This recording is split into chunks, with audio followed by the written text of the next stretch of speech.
त्रिदलं त्रिगुणाकारं त्रिनेत्रं च त्रियायुधं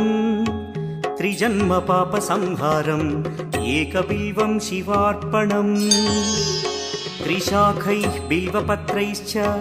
अच्छिद्रैः कोमलैः शुभैः तव पूजां करिष्यामि एकबिल्वं शिवार्पणम् कोटिकन्या महादानं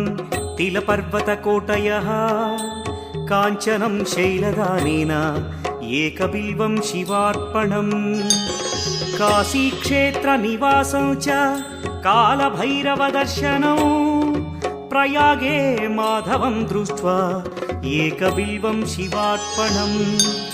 इन्दुवारे व्रतं स्थित्वा निराहारो महेश्वर नक्तं हौष्यामि देवेश एकबिल्वं शिवार्पणम् रामलिङ्गप्रतिष्ठा च वैवाहिककृतं तथा तटाकादि च सन्तानम् एकबिल्वं शिवार्पणम् अखण्डबिल्वपत्रं च आयुतं शिवपूजनम्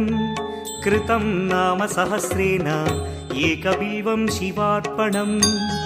उमया सह देवेश नन्दिवाहनमेव च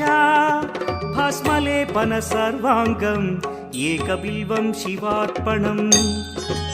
सालग्रामेषु विप्राणां तटाकं दशकूपयो यज्ञकोटिसहस्रस्य एकबिल्वं शिवार्पणम्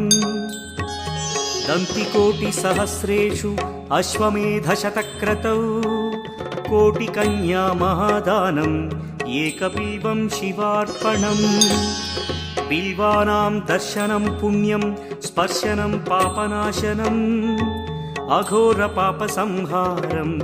एकबिल्वं शिवार्पणम् सहस्रवेदपाठेषु ब्रह्मस्थापनमुच्यते अनेकव्रतकोटीनाम् एकबिल्वं शिवार्पणम्